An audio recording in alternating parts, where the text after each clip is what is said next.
के boys Anglo Bengali inter college में प्रवक्ता भौतिक विज्ञान के पद पर कार्यरत हूँ।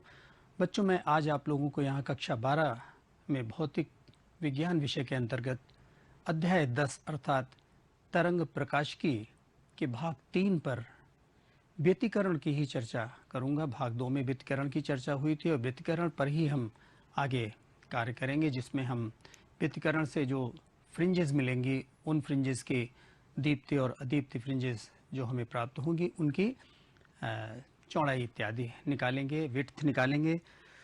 तो सबसे पहले हम लोग इन बिंदुओं पर चर्चा करेंगे।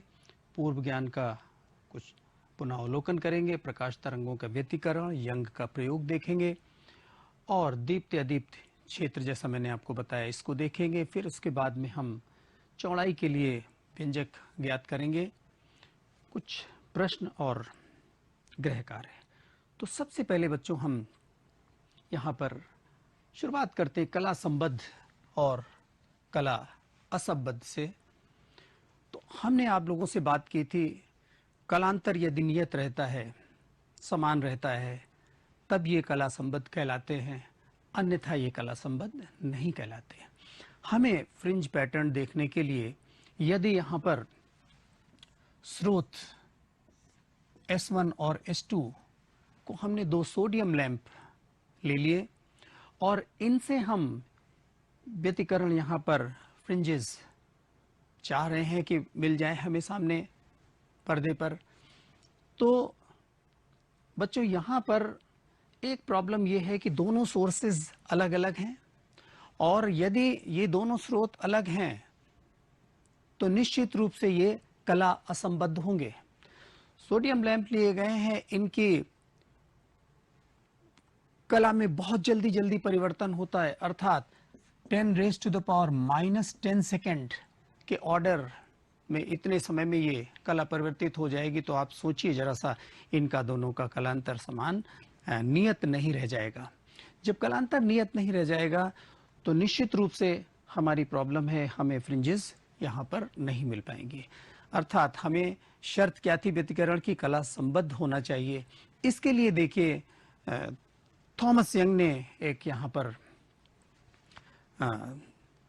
जो सेटअप लिया हुआ है पूरा, देखिए इसमें इन्होंने क्या किया, एक ही सोर्स को स्लिट लगा करके 2 सोर्सेज में बदल दिया।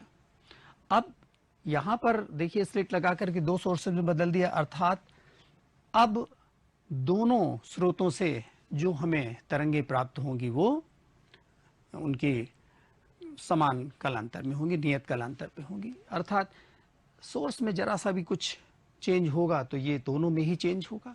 तो एक साथ ये जब चेंज होगा इसका मतलब है कि हमें फ्रिंज पैटर्न प्राप्त होगा। तो अब हम आपको बताना चाहेंगे, ये 2 सोर्सेज हैं जिनके बीच की दूरी बहुत कम है, d ली गई है स्मॉल d, और ये जो पर्दा है, स्क्रीन है यहाँ पर जिस पर हमें फ्रिंजेस देखनी है, उसकी दूरी कैपिटल D है। अब देखिए ध्यान से इसको देखिए त्रिभुज को, तो ये समकोण त्रिभुज हमें प्राप्त हो रहा है। इसके लिए ये पूरी दूरी x और ये d दूरी आधी आधी दोनों तरफ बट गई है, अर्थात ये दूरी हमारी कितनी होगी, x - d/2।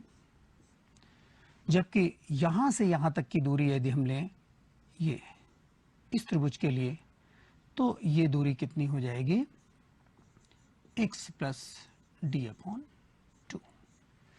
बच्चों, हम सर्वप्रथम दीप्ति फ्रिंज के लिए विश कर रहे हैं। तो दीप्ति फ्रिंज के लिए पथांतर कितना आपको बताया, S2p - S1p n लैम्डा होना चाहिए, n के 0 से इंटीजर्स 1 2 3 4 इत्यादि के लिए। और इसे प्राप्त करने के लिए हम देखिए इसको लेके चलते हैं। तो यहाँ पर अभी आपको आगे दिखलाई देगा, इसका मान प्राप्त करेंगे। तो S2p² का मान जरा सा ध्यान दीजिए। S2p ये राइट ट्रायंगल है और पाइथागोरस से यदि आप इसे ज्ञात करेंगे तो कितना मिल जाएगा, लंब का वर्ग बटे आधार का वर्ग, वो कितना है x प्लस डी अपॉन 2। और S1P को आप देखिए जरा सा, यहाँ पर और भी मुझे लिखना है, तो ये आपको क्या मिल गया माइनस, अब जब प्लस डी स्क्वायर ये आपको मिल गया पाइथागोरस से किसका मान S2P का मान, मतलब ये और ये। ठीक इसी प्रकार से हम S1P का मान लेते हैं तो x माइनस डी अपॉन 2, और ध्यान दीजिए जरा सा प्लस डी स्क्वायर। अब बच्चों ये ब्रैकेट खोलिए जरा से, देखिए क्या मिलता है आपको, x square plus D square upon 4 plus x T plus D square. यहां पर से देखिए क्या मिलता है, x square plus D square upon 4 minus x D, और ये प्लस डी स्क्वायर। ब्रैकेट खोलने पर देखिए आपको ये टर्म कैंसिल हो जाएंगे, एक्स स्क्वायर साइन चेंज हो जाएंगे, इसलिए टर्म कैंसिल हो रहे हैं हमारे। और ये भी देखिए तो आपको कुल मिला के यहाँ पर से क्या मिल रहा है, ये माइनस का एक्स टी और ये प्लस का एक्स डी और पुनः एक्स डी, अर्थात आपको 2xd प्राप्त हो रहा है। इस जगह पर देखिए इसको A square minus B square formula लगा करके तोड़ रहे हैं, तो S2P माइनस S1P और दूसरा S2P प्लस S1P। यहां पर S2P माइनस S1P को लिखेंगे अपॉन S2P प्लस S1P। अब ध्यान दीजिए कि D का मान बहुत कम है, अर्थात इतना छोटा होने से हम S1P और S2P दोनों को ही लिख सकते हैं। कितना देखिए, S2P और S1P को हम D के लगभग ले सकते हैं। ये बहुत छोटा, बहुत पास में है, तो इसको D ले सकते हैं, अर्थात 2xD अपॉन 2D ये हमें प्राप्त हुआ इसका मान। तो 2 से 2 कैंसिल, और अब आपको मिल गया S2P minus S1P is equal to XD upon capital D। अब हम लोग इसको दीप्ति के लिए बात कर रहे हैं, तो यहां पर क्या लिखेंगे इसकी जगह पर, n lambda is equal to XD upon D, अर्थात x इज इक्वल टू हमें कितना मिल रहा है, n times d lambda upon small d। ये बच्चों n जो आप देख रहे हैं यहां से, अगर हम x को ले रहे हैं तो ये nth के लिए अगर हम दिखलाएं तो इसे हम लिख सकते हैं x को xn is equal to n d lambda upon d। तो n के इन मानों के लिए देखिए n is equal to 0 plus minus 1 plus minus 2 इत्यादि पर हमें क्या मिलेगा, माइनस होगा तो नीचे की तरफ मिलेंगे, प्लस होगा तो ऊपर की तरफ में मिलेंगे, और जीरो का मतलब यहाँ पर तो हमें सेंटर पर ब्राइट मिलेगा ही, दीप्ति मिलेगा ही मिलेगा।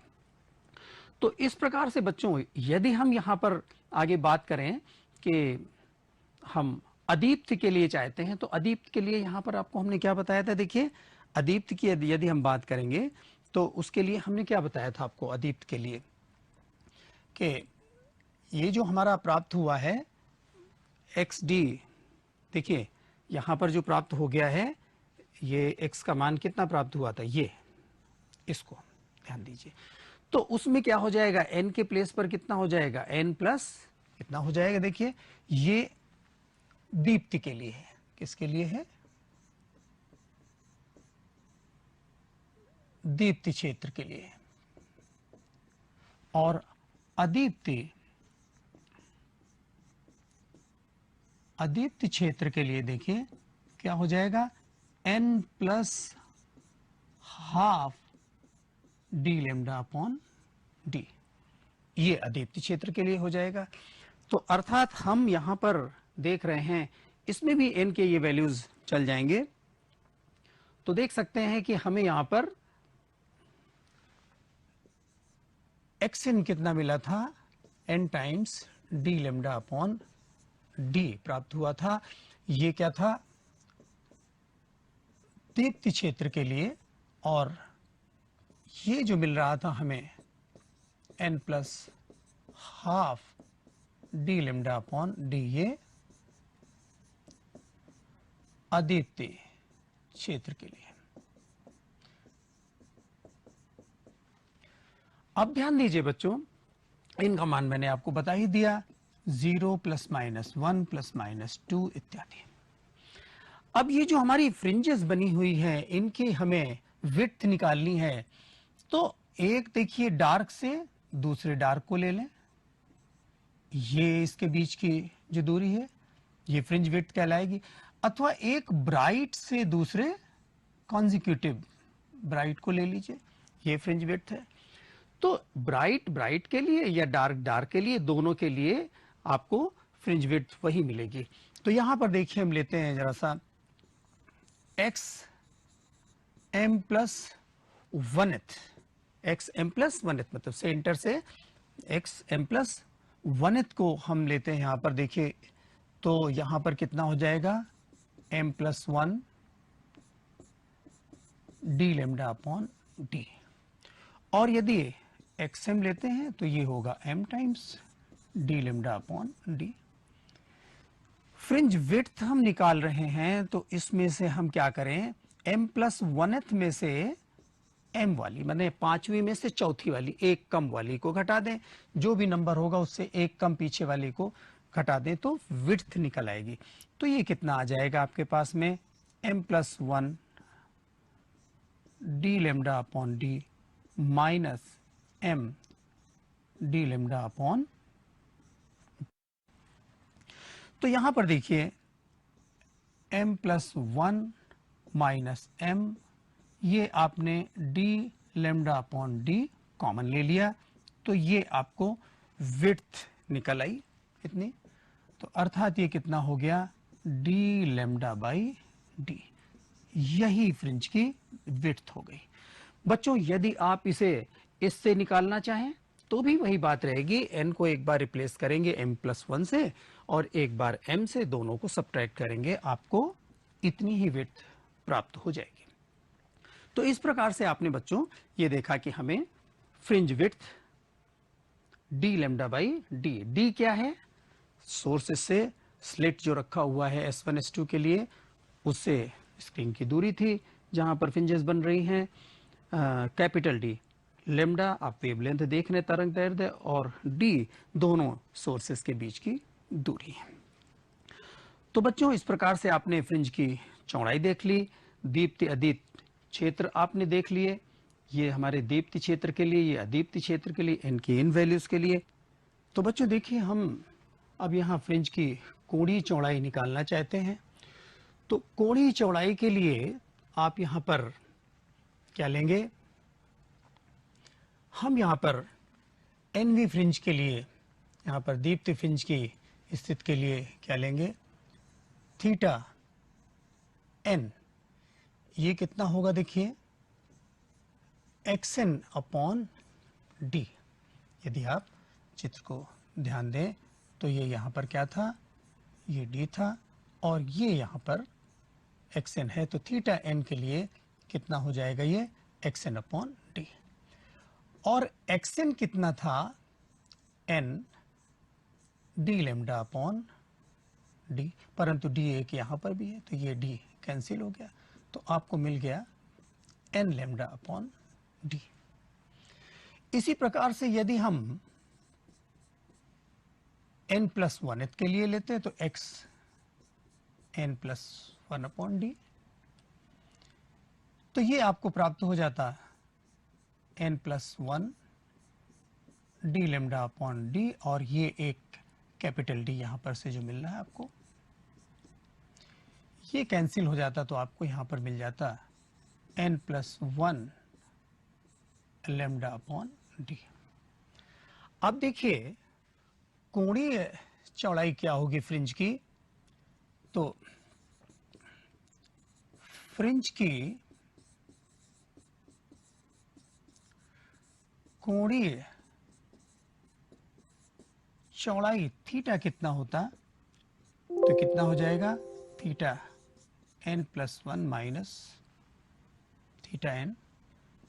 इनके वैल्यूज रख दीजिए, n+1 lambda upon small D और ये n lambda upon small D, अर्थात ये ब्रैकेट खोलेंगे या फिर ये लैम्डा बाई डी कॉमन ले लें, तो यहाँ से n+1 माइनस n, ये आपको मिल गया लैम्डा अपॉन डी। यही आपकी कोणीय चौड़ाई है। तो ध्यान दीजिए बच्चों, यहाँ पर कोणीय चौड़ाई को हम किसी और भी रूप में लिख सकते हैं। हमने विड्थ देखा था डी लैम्डा अपॉन डी, अर्थात लैम्डा अपॉन डी को हम लिख सकते हैं डब्ल्यू अपॉन डी। तो ये विड्थ है और ये डी स्क्रीन की दूरी है, तो हम इसे पुनः लिख सकते हैं थीटा को कितना डब्ल्यू बाई डी से भी प्रदर्शित कर सकते हैं। तो ये जो बच्चों आप देख रहे थे, ये एक्चुअली डी बहुत छोटा होता है, तो डी छोटा होने के लिए थीटा का मान कितना हो जाएगा tan theta xn upon D. जिस तरह से ये बहुत जब छोटा एंगल हो जाता है तो ये xn जो हमारा xn था और ये d था, इससे आप यहाँ पर थीटा n निकाल लें। इसी तरह से थीटा n+1 ले लेंगे और दोनों के लिए आप ये फ्रिंज विड्थ निकाल देंगे बच्चों। तो आगे चलते हैं बच्चों, आपको यहाँ पर यंग ने बिंदु स्रोत लिए थे, संकीर्ण थे बहुत, तो यदि वो दो झिरी ले लेते इसकी जगह पर, देख सकते हैं आप, इन्होंने एकल जो स्लिट लिया था उससे सोर्स ऐसा लिया था वर्टिकल झिरी, उसको दो झिरियों में बनाया था, तो उससे पुनः ये पर्दे पर झिरियाँ प्राप्त हुई। होता क्या है हम आपको बताएं, बिंदु से जो हमें एक फ्रिंज मिल रही है, तो और भी बिंदुओं से, अगर इस झिरी के ये तमाम से बिंदु हैं, इन सब से भी तो फ्रिंजेस मिलेंगी, तो वो हमको वही पैटर्न इसी तरह से मिल जाता है। हाँ, ये जरूर हो जाता है, यहाँ पर ब्राइटनेस बढ़ जाती है, ब्राइटनेस बढ़ जाती है, क्योंकि बहुत सारे बिंदु की ही तरह से इस पर ये स्लिट पर ये तमाम से बिंदु जैसे हैं सभी सोर्स का काम कर रहे होते हैं। तो ये हमको यहाँ पर बच्चों मिल जा रहा था ब्राइटनेस अर्थात ये बढ़ रही थी ब्राइटनेस। आप देख रहे हैं सभी फ्रिंजेस की ब्राइटनेस। आगे चलते हैं बच्चों, देखिए हमारे पास में कंप्यूटर से लिया गया ये फ्रिंज का चित्र है, आपको दिखलाई दे रहा है। इसमें आप देख रहे हैं कि ये अतिपरवलय टाइप का आपको दिखलाई दे रहा है यहाँ पर। ऐसा इसलिए है क्योंकि जब देखिए S2P माइनस S1P जब ये नियत रहा, तो जब ये नियत होगा तो सभी जब बिंदुओं पर हम इस नियत दूरी से बनाएंगे तो हमें अतिपरवलय प्राप्त होगा। इस तरह से किनारों सेंटर पर ऐसे मिलेंगे फ्रिंजेस और किनारों पर ऐसे मिल रहे हैं। परंतु यदि D कैपिटल बहुत ज्यादा है, D स्मॉल d की तुलना में बहुत ज्यादा है, फ्रिंज विड्थ की तुलना में बहुत ज्यादा है D का मान, तो ऐसे में आपको इस तरह के फ्रिंजेस प्राप्त होंगे। इस तरह के फ्रिंजेस आपको प्राप्त हो जाएंगे यदि D का मान ज्यादा है। तो अब हम आपको आगे ले चलना चाहते हैं बच्चों, जिसमें कि ये बताना चाहते हैं कि व्यतिकरण के लिए आवश्यक शर्तें क्या क्या हैं। जरा सा ध्यान दीजिए इस पे। दोनों स्रोत कोहेरेंट होने चाहिए, सुसंगत होने चाहिए, अर्थात कला संबद्ध होने चाहिए। कला संबद्ध होने के लिए एक ही सोर्स से बनाए जाएं और दोनों स्रोतों से प्राप्त समान आवृत्ति होनी चाहिए। आवृत्ति समान होगी तभी पैटर्न संभवतः हमारा तरंग दैर्घ्य भी समान होगा। परंतु अध्यारोपण का पालन तो अवश्य होना चाहिए। अध्यारोपण होगा सुपरपोजिशन, तभी हमने बताया था व्यतिकरण संभव है। दूसरी बात है प्रकाश स्रोतों के बीच की दूरी d बहुत कम होनी चाहिए। अभी जब d कम होगी, अगर d मान लीजिए ज्यादा है, प्रकाश स्रोतों के बीच की दूरी ज्यादा है, तो d ज्यादा होने पर क्या होगा, फ्रिंजेस बहुत नैरो मिलेंगे और इतने नैरो मिलेंगे फ्रिंजेस कि वो हो सकता है दिखलाई भी ना दे। तो नैरो फ्रिंजेस मिलेंगे अगर स्मॉल डी कम है, तो उसके लिए डी को ज्यादा है तो हमारे फ्रिंजेस कैसे मिलेंगे, नैरो मिलेंगे। इसलिए डी को कम रखना चाहिए ताकि फ्रिंजेस हमारे ठीक साइज के मिले। अब देखिए दोनों तरंगों का आयाम बराबर होना चाहिए लगभग। अगर आयाम बराबर नहीं होगा तो जब श्रृंग और गर्त मिलेंगे, जैसा हम आपसे बता रहे थे, तो उस समय पर मिनिमम इंटेंसिटी नहीं मिलेगी। तो आयाम बराबर होंगे तो फिर यहां पर क्या होगा, मिनिमम इंटेंसिटी संभव है, तीव्रता मिनिमम संभव है। और इसी प्रकार दोनों स्रोत संकीर्ण होने चाहिए। यदि संकीर्ण नहीं होंगे तो फ्रिंजेस की ओवरलैपिंग होगी, फ्रिंजेस एक दूसरे के ऊपर आ रहे होंगे, तब पर भी ये दिक्कत होगी। इन शर्तों को होना अवश्य है बच्चों। एक प्रश्न देख लेते हैं यहां पर। देखिए प्रयोग में झिर्रियों के बीच की दूरी, तो स्मॉल डी आपको दिया है 0.28 और ये mm में दिया हुआ है बच्चों, तो इसे हम 0.28 इंटू 10⁻³ मीटर लिख सकते हैं। पर्दा 1.4 अर्थात डी का मान 1.4 मीटर में ही दिया है, ठीक है, रखा गया है। केंद्रीय दीप्ति फ्रिंज एवं चतुर्थ दीप्ति फ्रिंज के बीच की दूरी, ये चतुर्थ के बीच की दूरी दिया है केंद्रीय से, अर्थात एक्स एम जिसे लेते थे तो x4 ले लीजिए, कितना है यहाँ पर 1.2 सेंटीमीटर में है, अर्थात इसे हम 10⁻² लगा दें। सब कुछ मीटर में ही लेके चल रहे हैं। प्रकाश की तरंग दैर्ध्य ज्ञात कीजिए, लैम्डा आपको ज्ञात करना है, क्वेश्चन मार्क है। तो देखिए जरा सा, एक्स एन क्या हुआ करता था, N D lambda upon D. अब यहां पर हमें लैम्डा चाहिए, अर्थात X N D upon N into capital D. हमें लैम्डा चाहिए, दोनों को ऐसे कर लिया और इन वैल्यूज को पुट करना शुरू करें। जरा सा एक्स एन देखिए वही है हमारा जिसको आप यहां पर x4 बोल रहे थे। ये कितना है फोर्थ के लिए, फोर्थ की दूरी कितनी, 1.2 इंटू 10⁻²। उसके बाद देखिए d कितना है, small d 0.28 into 10⁻³ whole upon, देखिए n का मान 4 था, चौथी फ्रिंज की यहां से दूरी थी सेंटर से, और इसका मान तो हमें 1/1.4 मीटर दिया हुआ, सब कुछ मीटर में ही है। तो ये पॉइंट से पॉइंट रिमूव कर देते हैं, इस पॉइंट को हटाते हैं, यहाँ पर 2 0 लगाते हैं, कैंसिल आउट कर देते हैं। ये देखिए 2 और 2 6, अर्थात ये हमें प्राप्त हो रहा है 6 इंटू 10⁻⁻5 ऊपर है, 2 ये और हो गए -7 मीटर। या फिर इसे हम लिख सकते हैं इंटू 10⁻10 एंगस्ट्रॉम। तो इसे यहां पर 3 0 बचेंगे, तो इसे हम बच्चों कितना 6000 एंगस्ट्रॉम, ये वेवलेंथ निकल करके आ गया का आंसर। तो इस प्रकार से आप लोगों को बच्चों हम कुछ प्रश्न भी दे रहे हैं, वो भी आप करिए। द्विध्रुवीय प्रयोग में 1 मीटर दूर, सारी चीजें यहाँ पर स्पष्ट हैं। आपको जल का अपवर्तनांक दिया हुआ है, तो यदि जल में डुबो दिया जाए तो कोणीय चौड़ाई कितनी होगी, इसको आप ध्यान दीजिएगा। दूसरे भी प्रश्न में इसी तरह से आपको अदीप्ति फ्रिंज की दूरी ज्ञात करनी है केंद्रीय से। दोनों प्रश्न हो जाएंगे।